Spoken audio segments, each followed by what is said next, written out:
Hello and a warm welcome to Camnet TV Main News. I'm your anchor, Namwenga Mwenga. We now look at the news headlines. Chishimba Kambwili says Christopher Mvunga is not fit to be central bank governor. 14 youths of Mutendere compound arrested for causing havoc over 140 kwacha. Zambia's economy will bounce back, assures Pastor Moses Chiluba. In international news, Kenyan communities sue UK over colonial-era land grab. And in sports news, amateur and junior golfers battle it out for the top spot in a 3-day turnkey. We now take a break. Join us for more news after this.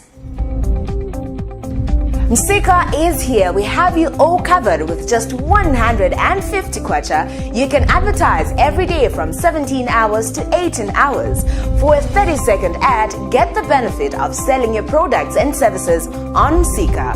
For more details, call our marketing department on +260 953 995099, +260 962 444 726, or +260 971 177 467. Email us on info@camnettvafrica.com. Terms and conditions apply. Hello, Camnet TV viewers. I'm your pastor, Pastor Moses Chiluba. On the 24th of August 2020, I'll be hosting the UPND President, Mr. Hakainde Hichilema, on national matters at 2030. Please make a date with me. Contributions will be by Skype and Zoom. You can also text. We hope to see you there. God richly bless you. May God bless Zambia.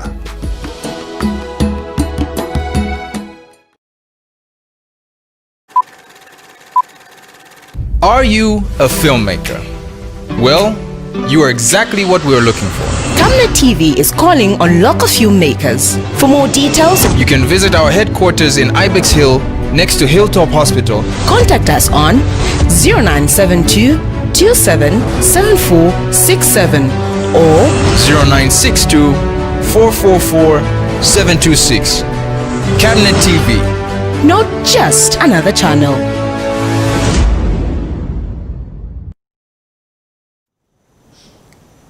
And now the news in detail. The termination of Denny Kalialia's contract as Bank of Zambia governor by President Edgar Lungu has raised a lot of dust than usual. Members of the public, especially those in the financial sector, have questioned the motive behind this termination of a contract. Others have gone further to say now is not the time to change bank governors, especially when the country is experiencing harsh economic times. Commenting on this matter, a Lusaka-based financial analyst, Mambo Hamoundu, has called on government to explain why Mr. Kalialia's contract was terminated. Mr. Hamoundu says Danny Kalialia was a credible, qualified person who used almost all avenues to resuscitate the economy, especially under the current harsh economic recession being fueled by the COVID-19 pandemic. On 23rd of August 2020, Bank of Zambia governor was fired, replacing him with Deputy Secretary to the Cabinet, Christopher Mvunga. Here is a report. Yesterday, President Edgar Lungu terminated the contract of Bank of Zambia Governor Dr. Denny Kalialia, replacing him with former Deputy Secretary to the Cabinet, Finance and Economics Development, Mr. Christopher Mvunga, as new Bank of Zambia Governor. However, a financial analyst, Mambo Hamoundu, expresses shock as the changes made by the President came as a surprise. Dr. Kalialia has been replaced, and he was viewed by many as being a very good governor, a very candid man, a man who saw things for what they are and say things the way they are. And one would actually say that he's tried to hold the economy together of this country, especially under very difficult times or circumstances. So it did come as a surprise. But suffice to say that the president has got the prerogative of appointing and disappointing, and this time he decided to disappoint the governor. Mr. Hamoundu says government should come out and give comprehensive reasons as to why the former governor was replaced. For me, what would be important going forward is to avoid speculations as to why he was dismissed. I think government should issue a statement, a comprehensive statement, to just indicate the reasons behind why the man was fired, because without that, people will be speculating. People will be saying he's been fired for this or the other thing, and it doesn't really sit in well for our economy, because with speculation, especially negative sentiment, it could actually lead the country going further down in terms of economic performance. I think a few days ago, the Bank of Zambia did actually announce to say that we are likely to have a recession to the magnitude of 5.6%, which is which will be the worst performance in a long, long time that this country has experienced.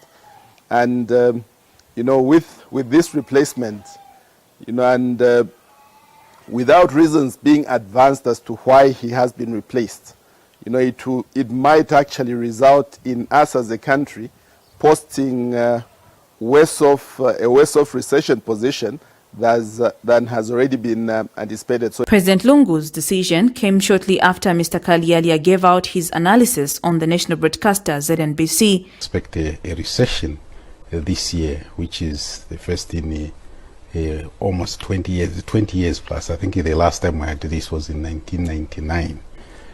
So that already speaks to the challenge that this pandemic is having on our economy. But I think it's also fair to take this into context that our economy, even before COVID-19 struck, was having challenges. Last year we had the growth of 1.9%. That's the estimated growth. That's quite low, which is also historically low. So when now you add COVID-19, that's why we go to the minus rather than the plus. So that's the recession part of it. Could it be because of this particular analysis? Reporting for Camnet Television in Lusaka, Zambia, Namwenga Mwenga. National Democratic Congress NDC President Chishimba Kambwili has charged that anyone appointed to lead Bank of Zambia should be detached from any political inclination. He says the new Bank of Zambia Governor Christopher Mvunga is politically inclined and not fit to lead the central bank because his allegiance is to the president. He says the role of the central bank is to advise government on economic matters, but that risks being overtaken if the ones put to oversee his institution are politically inclined. Dr. Kambwili says Mr. Mvunga is qualified but not experienced enough to be Bank of Zambia governor. He says the decision to fire Kalialia is a clear indication that government is scared of the professional advice from Denny Kalialia. Dr. Kambwili has since advised Mr. Mvunga to decline the appointment if he is truly a patriotic Zambian. Charging its function, the Bank of Zambia governor needs no external influence on making decisions. The question that all the people of Zambia must ask is, where is Christopher Mvunga coming from? Having been deputy minister appointed by same President Edgar Lungu, and now Deputy Secretary to the Cabinet, Economical Affairs, obviously leaves no doubt at all that the man is politically inclined. And obviously his allegiance will not be to the people of Zambia, but to the appointing authority, who has always appointed him in the two previous positions that he has held. If we are not careful, the role of the Bank of Zambia to advise government on certain issues or do's and don'ts will be compromised. I am not against Christopher Mvunga in any way. Neither am I questioning his credentials in terms of qualification. I have worked with Christopher Mvunga, and I can attest to the fact that he's eminently qualified, though not experienced enough to be Bank of Zambia governor. I have said he's eminently qualified, though not experienced enough to be Bank of Zambia governor. I don't want to go to his personal life in terms of issues of social life, because for me, what is important is that anybody in a position must be able to perform according to the needs of that position. Appointing a person who is politically inclined, who is coming from the same government, which government has a lot of economical problems in terms of the economy, is a minus to the independence of the central bank. And in my view, President Edgar Lungu must rescind this decision.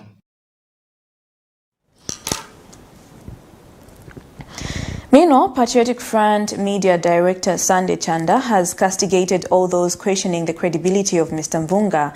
Mr. Chanda says the United Party for National Development President Hakainde Hichilema posts on his Facebook page where he said what has happened at Bank of Zambia is like replacing an experienced heart surgeon with a mechanic in the middle of heart surgery is regrettable. Mr. Chanda explains that Article 214 of the Constitution of Zambia Amendment Act number 2 of 2016 provides that there shall be a governor of the Bank of Zambia who shall be appointed by the president subject to ratification by the National Assembly and who shall be a citizen with specialized training and experience in economics, finance, accounting, banking, law or other field relevant to banking as prescribed.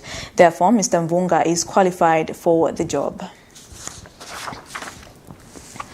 Health Minister Dr. Chitalu Chilufya says community deaths are of great concern, adding that the deaths reflect significant transmission in the communities as well as poor attendance to health centers.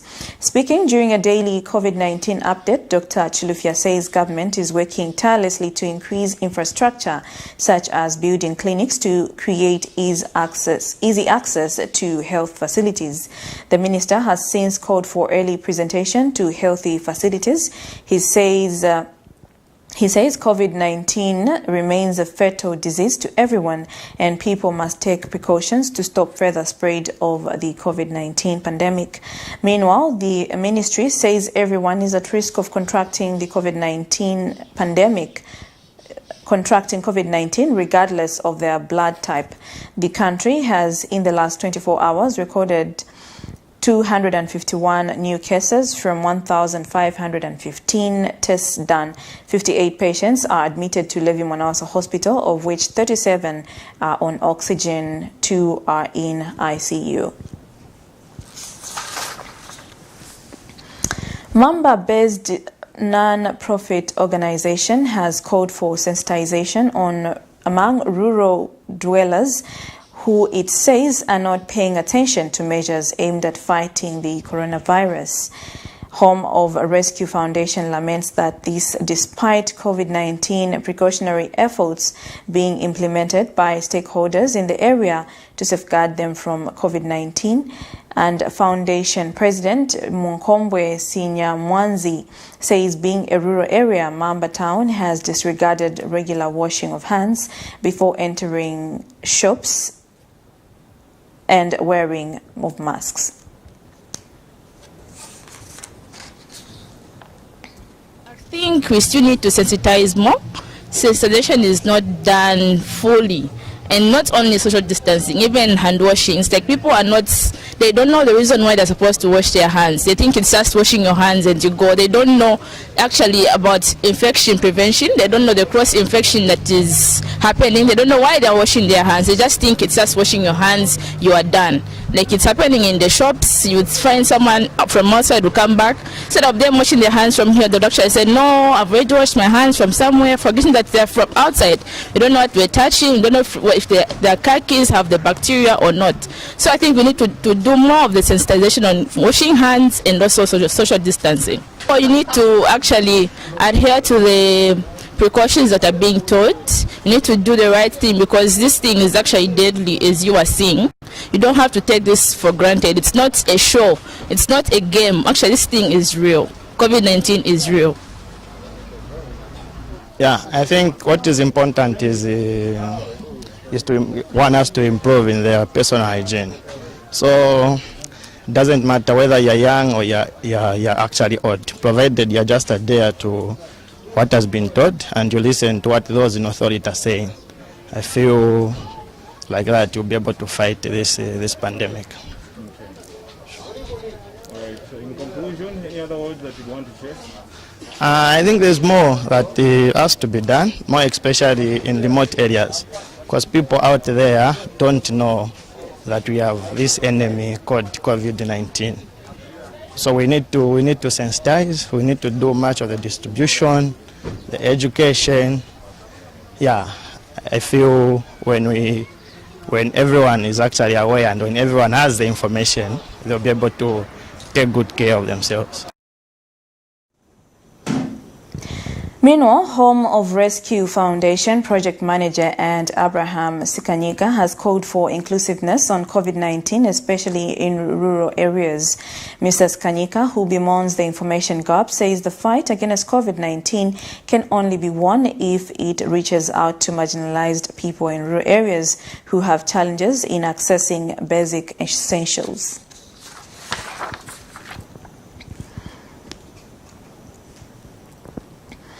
Sinazongwe Member of Parliament Gift Sia Lubalo has donated hand-washing items, face masks to various markets and rural health centers to help fight against the coronavirus in Valley District.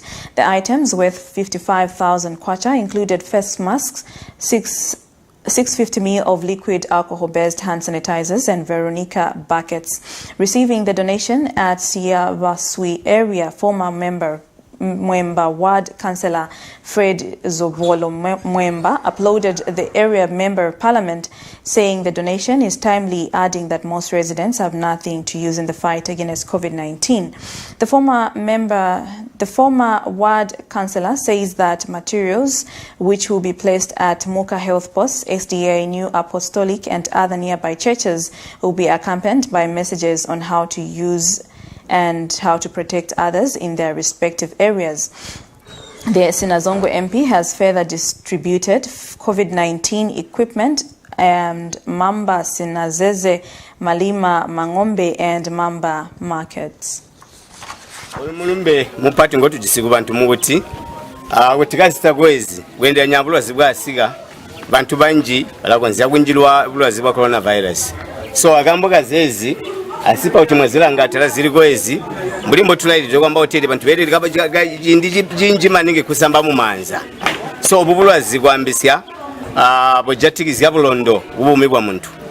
Bantu banji tulimo kubambira mbubere kwamba hoteli bali kwabilire kubulwazi bwa coronavirus gwinda kuti nateba likabutaninga kutambula zezi twali kubayise kwamba kuti eluwago byomwini kuli jatiragana nega ngomo mwabika ndizolo kuli ku toilet kusamba mu manza ilino nkamba aba MP mbo batugwasiriza kuli zezi ndashomowe mulumbe nomwe ulenda gapatika mwezi mizinka kujibadela zimizinka mu machechies ziona zinanika tundo wabola oyo agwa munga health post kozi unka zimwi ona zimizinka mu machechies mbuli ba New Apostolic Church aba 7th Day Adventist alimu ayusize church kozi unka zimwi tumwalanga olomponawa ngakwabaneka benkamba kuti mwabayitabye kuti babole anto omwe otherwise ibanturu bulwazi obo bali buyode alimu agubulemeka mulimbo bubole kuti mwabalanga olompona distance ko yani koi so far when chitwa ningakubona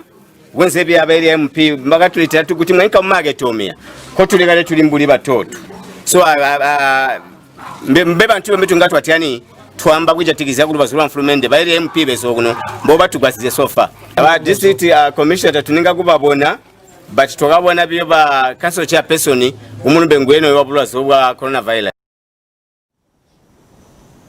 We now take our first set of commercials, and still to come on the news, Zambians urged to stay calm amidst economic challenges. Do join us after this.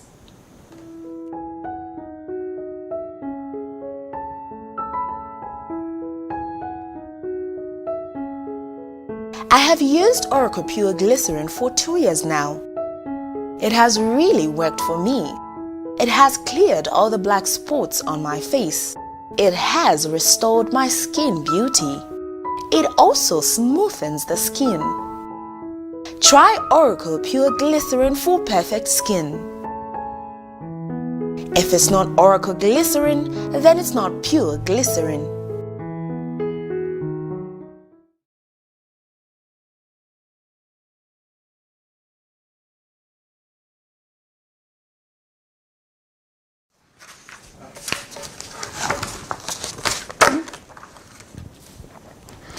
Police in Lusaka's Mutendere compound have locked up 14 youths following a series of fights involving money amounting to 140 kwacha.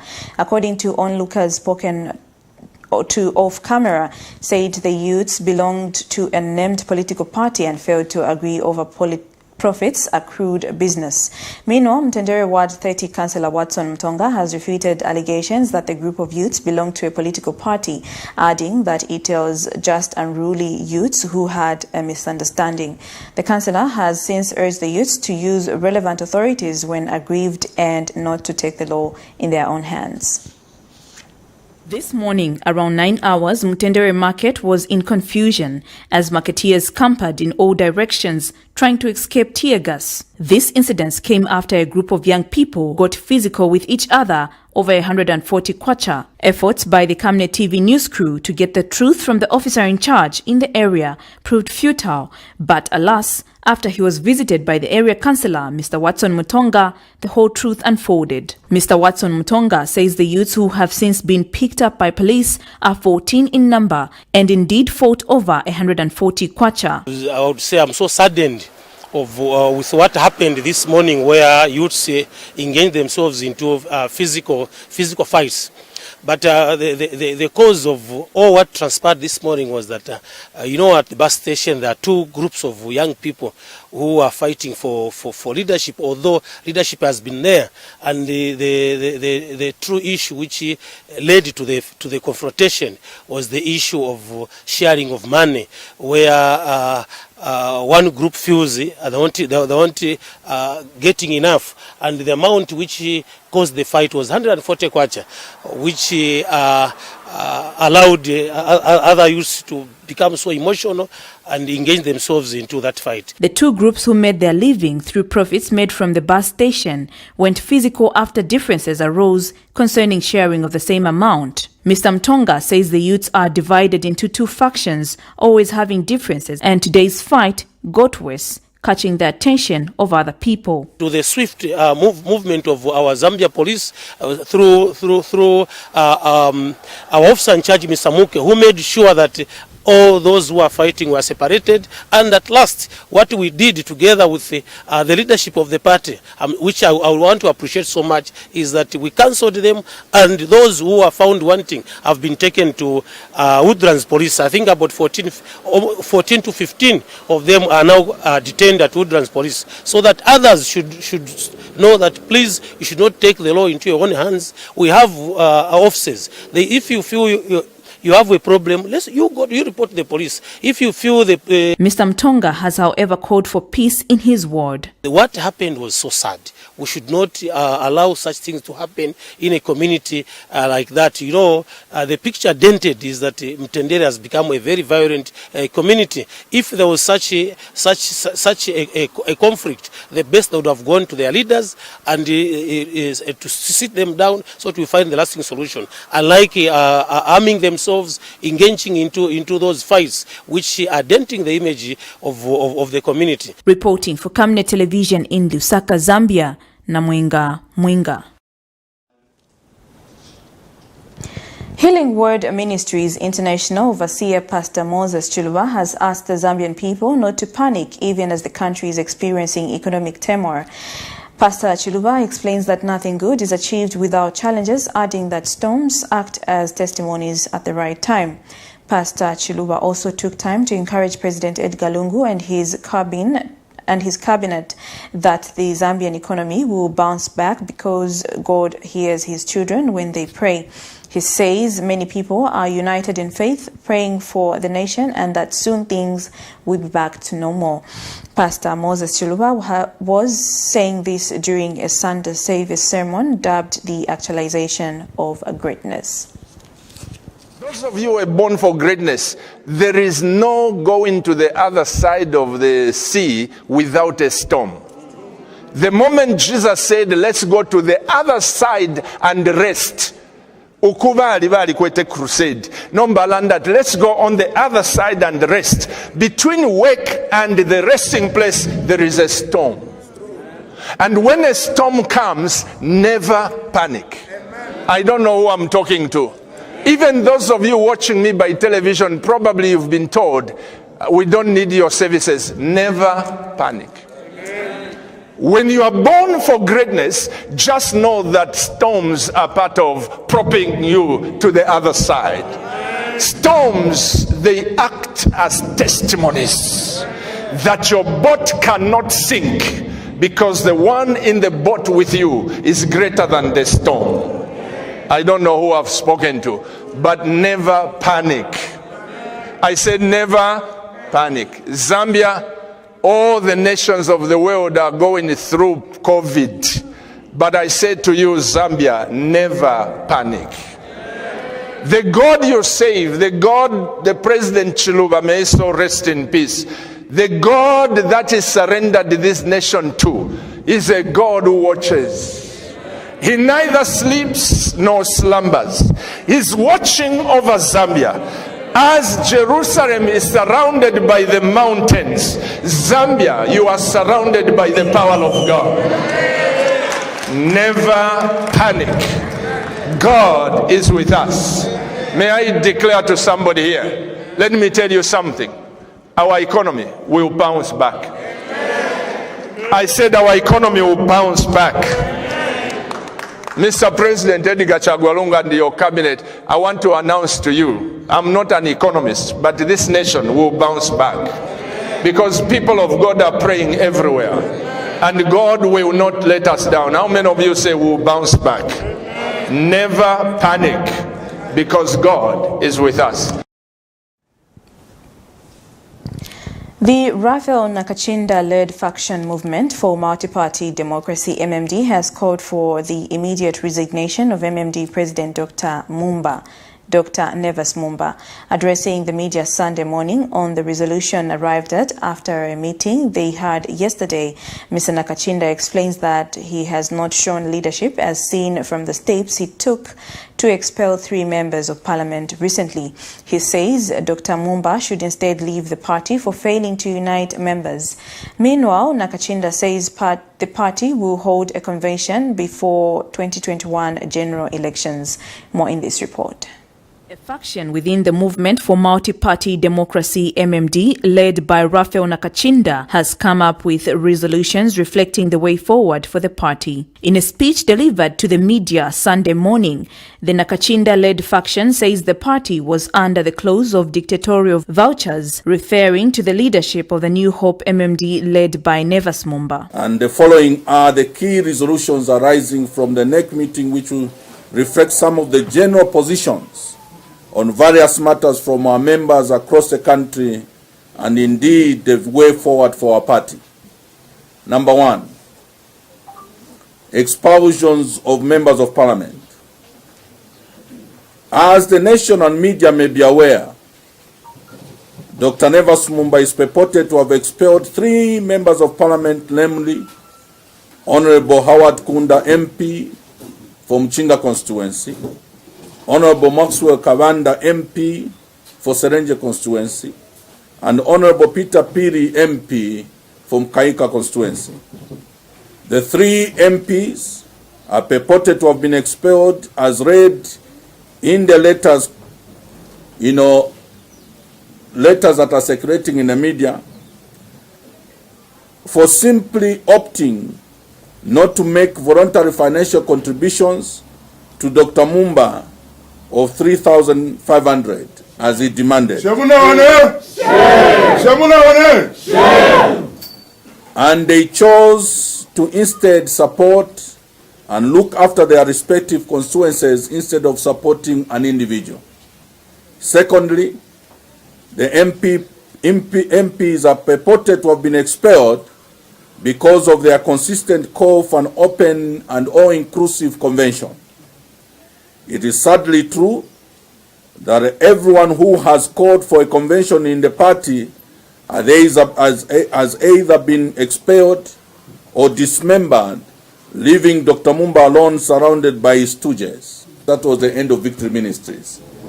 And now he wants the end of MMD to follow his political instinction, because his relevance on the political arena in Zambia is fast dwindling. We are aware that Dr. Mumba has been trying to meet the Republican president, Dr. Edgar Chagwa Lungu. Unfortunately for him, President Lungu has had no time to entertain political vouchers like him, whose primary focus is personal political expedience and benefit at the expense of intra-party democracy and national building. Mr. Nakachinda announced that his faction will not participate in the by-elections as the party is divided, resolving that the party's National Executive Committee would soon hold intra-party elections before the 2021 general elections. The party by fielding candidates in Lukasha and Mwasawambe who are of no consequence whatsoever. He has some rumpenzi. He is saying that he wants to go and feature in those two by-elections. We know that the only thing that will come out of that, activities and embarrassment.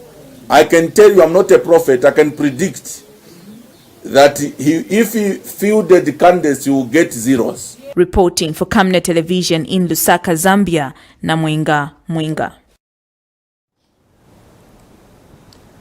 Meanwhile, New Hope MMD spokesperson Dr. Kefas Mukuka says the party is not interested in fighting with Raphael Nakachinda, stating that he believes contrary to his position as a parliamentarian.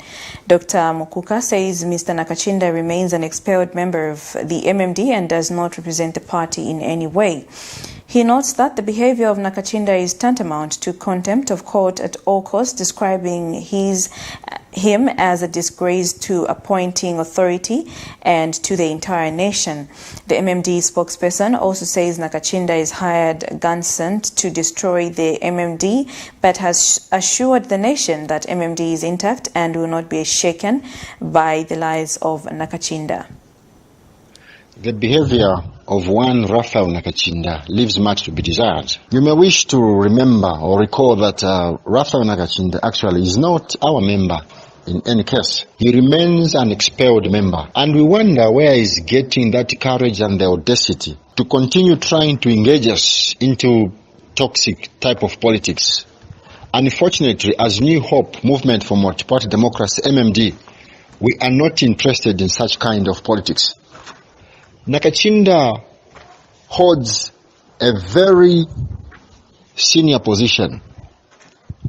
He's called honorable, but his behavior is horrible, contrary to the title he wears. Nakachinda sits in parliament to make laws. At the end of the day, the same laws he's making is abrogating them with impunity.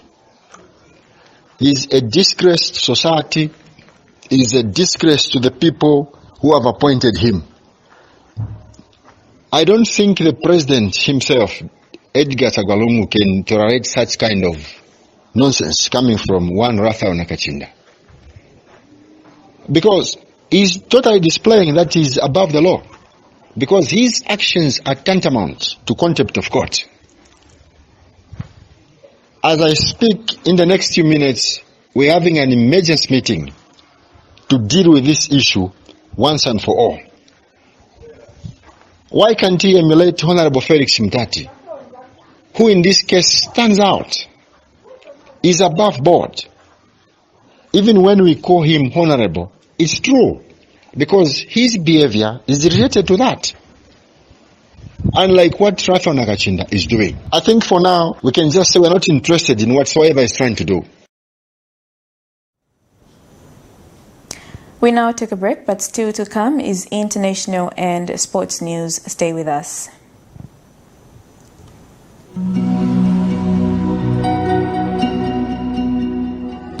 To create a positive difference in people's lives, one must first understand the way people live. At Savenda, we're here for our community, our partners, and our future, as a nation and as a continent. Back in 1997, we decided we were going to create this family journey into a bigger opportunity, and created a business called Savenda, which meant save nations to develop Africa. It's always important to give back to the people. The government cannot do everything, but as business entities, we'll be able to reach a lot of people. From our humble beginnings in the telecoms and mining sectors to our work in energy and development projects, we know how important it is to be true to our roots. Our services have to be diversified so that we don't depend on one income stream. Back in the village, I was growing up hunting and doing everything that a village boy would like to do. When you're hunting, you don't depend on one trap, for example. You have to have many traps. So those survival skills brought into the business created opportunities that we learned from a young age that you can't survive with just one product. Savenda Group involves Savenda Management, which is a consulting, Savenda Express, which is a corporate branding company, Savenda Electric, which is a manufacturer of energy-saving bulbs, Savenda General Insurance, which is a general insurance company, Savenda Fresh Produce, Cyber Africa, which is a center for just dealing with cyber security. Now, Savenda is combining local knowledge with international expertise. It's time to be a part of Zambia's rising success and Africa's exciting future. We are a gateway into Africa, and now we are praying with global companies who are coming to Zambia for opportunities and to look for companies that are homegrown, and we are proud to be one of those.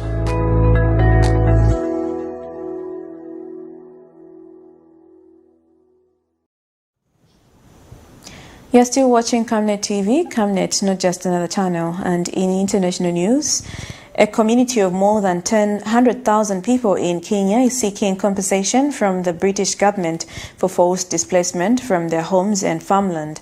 It happened under British colonial rule during the first half of the 20th century, when Kenyans were cleared from their land holdings to make way for enormous tea plantations. Most of them have lived in poverty ever since, while multinational tea companies profit from their land. In other news, scientists in Germany have held 3 pop concerts to study the risk of virus transmission during large events. The mass experiment, staged this nearly 2,000 people in the city of Leipzig, comes at a time the country has banned all such gatherings until at least the end of October. Al Jazeera brings us this report. When Elizabeth Borowo recalled what happened nearly 70 years ago, the memories were clear and painful. She was a young woman at the time. British colonialists forced her and her family from their farmland here in Kericho County in Kenya. Kicking us off our land and setting our houses on fire was painful. There was a lot of hunger. I remember my child almost drowned in the river as we ran away. Ever since, she's lived on this small piece of land. The much larger, more fertile land that was once home can be seen on a distant hilltop. We went to have a look. Elizabeth says her husband planted this tree a few years before the eviction to demarcate their land and try and stop the colonialists from taking it. It didn't work. A plantation manager's house was built where she says her hut once stood, and the rest of their land became part of a tea plantation that today earns multinational companies millions of dollars every year. The tea plantations cover about 100,000 hectares, which were grabbed throughout the first half of the 20th century. Hundreds of thousands of people were violently evicted from here. Some say they were maimed, tortured and raped. Today, the land belongs to 5 international companies. The largest are Unilever and Finlay's, who export the tea to Europe. Neither responded to our requests for comment. Lawyers have submitted a complaint to the British government on behalf of the surviving displaced people. They've also submitted it to a UN Special Rapporteur. The British government has said it's too long ago. William Kipling Gatt says it's not. He was a teenager when he was evicted with his parents. His father was one of few people here who could read and write at the time, and he kept records of everything. He was imprisoned for resisting. William says he was tortured. I feel so much pain when I speak about this. I was trying to forget it all. I don't think we'll ever heal until we die. Even the day our father died, he wasn't supposed to die then. It's because of what he suffered, the anger and so much poverty. Pop concerts in the name of science, where only young, healthy volunteers are allowed in. Tickets swapped for contact tracer equipment and protective masks. And instead of the usual sound checks ahead of a gig, fluorescent disinfectants fill the concert hall. Tim Bensko held 3 performances in just one day as part of the study. The first stimulated the very beginning of the pandemic with no social distancing. There were larger distances between the volunteers for the second show and hygiene measures. And by the third, a gap of 1.5 meters was strictly enforced. I would say that we are now laying the foundations as to what hygiene concept could and should look like in the future in order to reduce precisely these moments of risk. The experiment called Restart 19 is studying the movement of people and the flight of the tiny airborne particles that can carry the virus.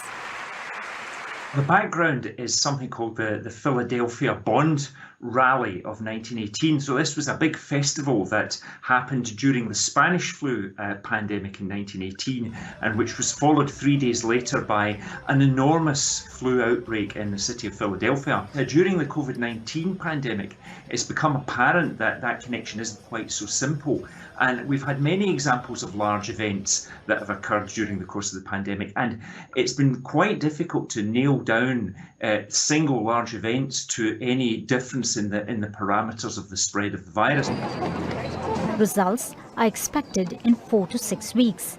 Experts say we need those sort of studies to help governments decide how to react. We have to coexist with this virus until a vaccine is developed. And we need more evidence-based and data to then drive the decisions that are made by governments. So while there are opportunities for super spreaders to occur at mass gatherings, what we need to start to investigate is what type of interventions are most effective in these scenarios. With cases rising again in Germany, this experiment is the only show in town. But organizers hope their research could help find a way to bring the audiences back. We now look at the sports news.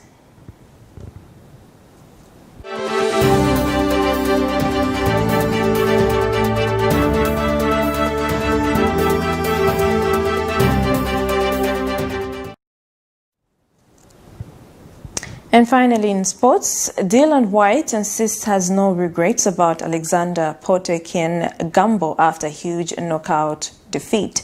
White had knocked Povetkin to the canvas twice and was firmly in control, but was knocked out in an instant by a sudden uppercut in the 5th round, derailing his golf challenging for Tyson Fury's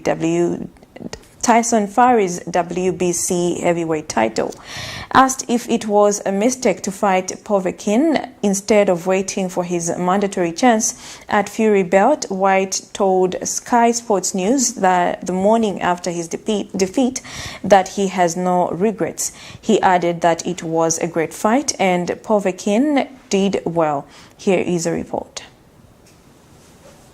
Ladies and gentlemen, from the 4 corners of the world to the 4 corners of this ring, right here at Matchroom Square Garden. This is it. The time has come. The fight starts now. Introducing first the challenger, fighting out of the red corner, standing with his head trainer, Andrei Kozlov.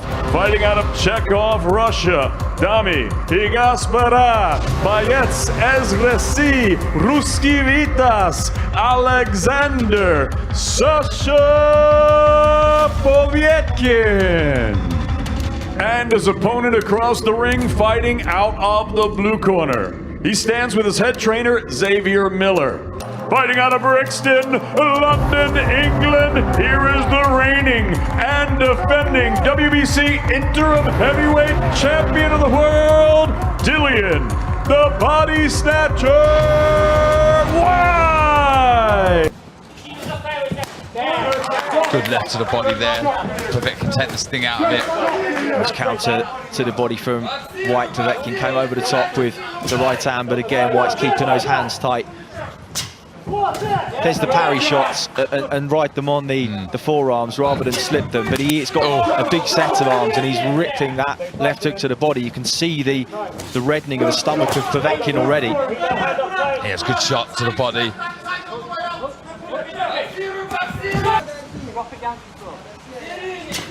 Oh! Left uppercut, put Dillian White out! Wow!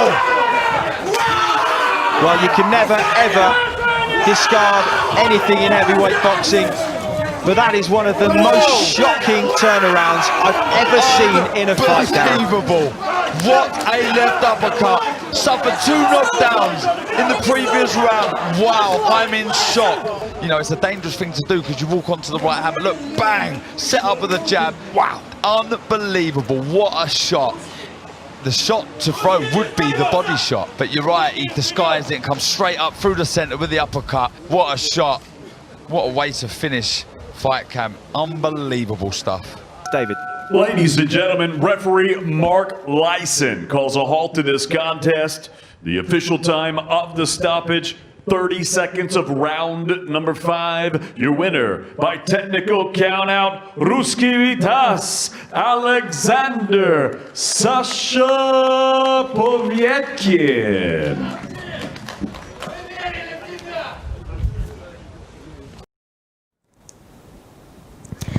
Golfers gathered once more for the final round of the North vs South Invitational Tournament.